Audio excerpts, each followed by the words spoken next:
Okay, so we have a 2004 Toyota Camry in the shop. It has a 2.4 four-cylinder engine in it, and we're getting ready to do an oil change on it.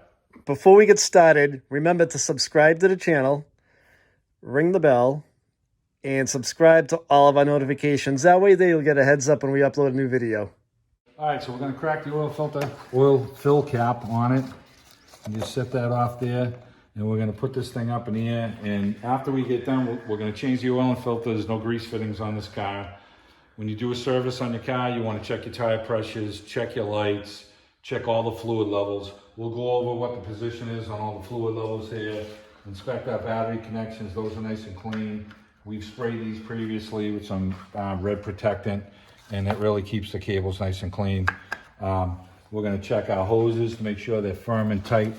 And once they get really soft and squishy, you know that they're on their way out. We'll show you all the fluid levels, the transmission fluid. We'll go over the belt. And right now we got the cap loose. We're gonna put it up in the air. We're gonna drain the oil, change the filter, and then we're gonna go from there. Tony's not gonna fall on his ass. Alright, let's get taken out by a snowblower. So we have a 14mm plug over here. Crack that loose. Get our bucket underneath here.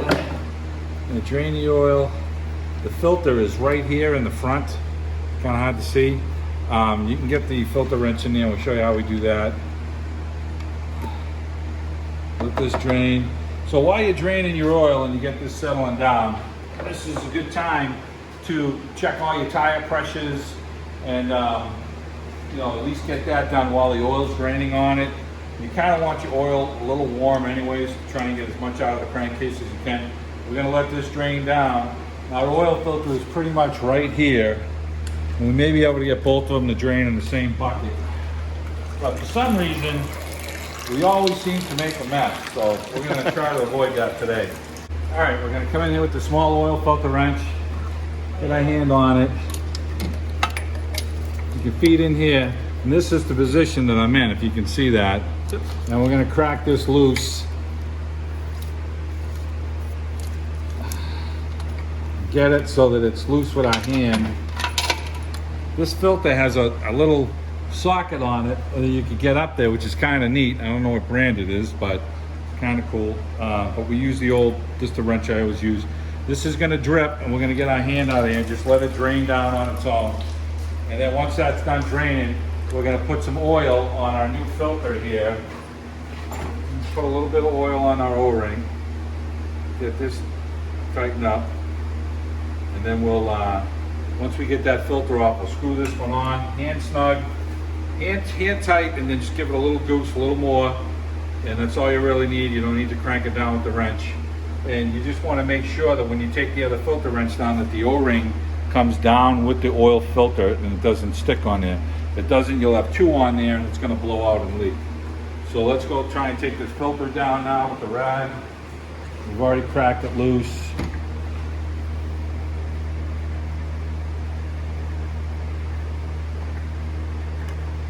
Okay, we got it down. K&N. The O-ring came off with it. Yeah, it's a K&N filter. The O-ring is on it. We're going to look up just to make sure the O-ring there's nothing in there. It's all clean, so that's all good. So let's get our new filter and screw it on. That one drain.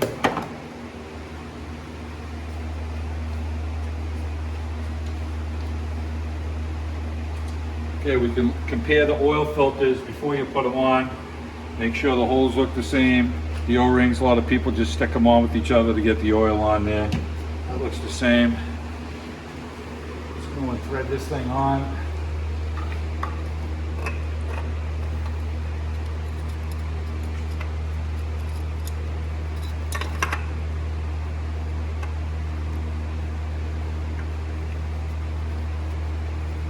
We're going to wipe it down. If you can't really get a good grip on it with your hand, then you're going to want to put the oil filter wrench back on it and give it a little, you know, 1/8 of a turn. We're tight. I'm comfortable with that. We're going to get our drain plug here. We want to inspect the O-ring on it, the brass seal, copper seal. This one's nice and clean. wipe the pan to make sure there's no debris on it, put the plug back in, and we're gonna hand tighten this 14 millimeter with the ratchet again. And you know, you got your car, if it's not up in the air, if it is up in the air, you just want to give it a, that's just snug. You want to give the car a look over. You want to give the exhaust a little bang to make sure there's nothing loose hanging. You can check your front end on this thing by turning your wheels, making sure everything's tight with these things.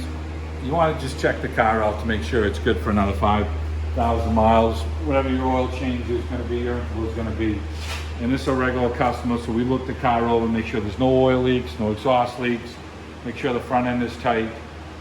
So we'll lower the car down at this point and we will check everything up on top. All right, so we're gonna open our container here, and this thing takes like 4.5 quarts to put in here. And I'm gonna dump it in kind of slow because the valve cover is pretty shallow right here. So I don't want it to back leak here.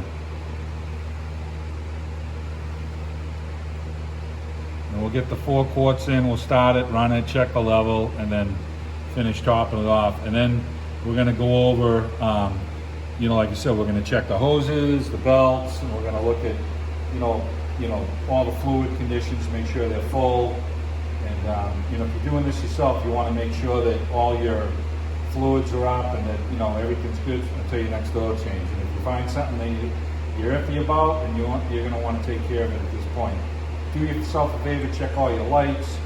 If you have to lubricate your door hinges, if you got a squeaky door, now is the time to do it. Check, you know, get all your lights done and everything, and make sure that you're comfortable driving this thing until the next oil change. So we started it up, we checked underneath the car. There's no leaks from the filter area.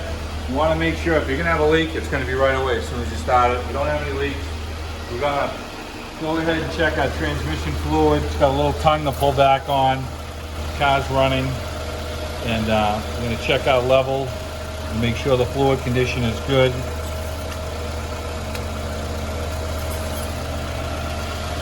Okay, the fluid level.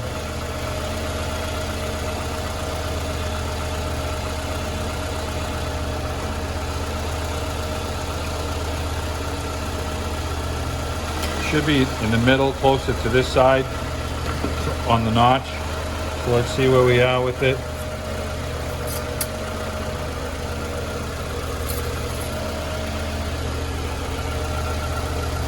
Okay, it's probably down to maybe 1/2 quart. So we're going to put a little tranny fluid in that. It probably should be closer to this side here. It's borderlines, but we'll just put a little 1/2 quart in it. Now we want to check the rest of our fluids here. We just did the master cylinder on this vehicle. The brake fluid level is right up. You can see the line right here. It's full, so that's good. Our battery connections are nice and clean.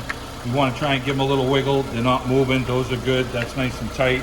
We're squeezing our hoses to make sure they're not feel gummy and soft. If they're gummy and soft, that means they're on their way out. We can grab this one over here too. That one feels good. We want to go down by the radiator neck. If we can reach down here and make sure that's tight, that's good. We're going to take a look at our belt afterwards. Our fluid level in the radiator here. The overflow still has a little in it. We're going to take the cap off and take a quick look. Our power steering fluid is right here. Here's our line. Give it a little wiggle. You can see the fluid squishing. That's good. So we've covered all our fluids right now. We're going to just put a 1/2 quart in the transmission, and we're going to shut the car off and check our radiator fluid. Whenever you take this cap off, you got to make sure the engine is cold, not hot. Put a rag on it, crack it loose to see if you have any pressure there. Be very careful with that. You don't want to get burned. So we're taking the cap off the radiator, crack it loose very slowly. The car is cool, it's not hot. It's leaking fluid out already, so we know it's full, so I'm closing that back up. So I know it's full, so that's okay. I'm gonna wipe this down. And there's coolant in the overflow that we can see. So we had already checked the coolant level on this thing and the fluid earlier in the season, make sure the strength was there. So I'm not concerned about that. So we got the oil change done. We put 4 quarts in it, we ran it. We're gonna check it right now and see where we are with the level. And we're right to the full mark. So looks like 4 quarts for this thing. And we still got a quart left in the container that we'll give back to the customer. All right, we finished up with this one, and that should be it.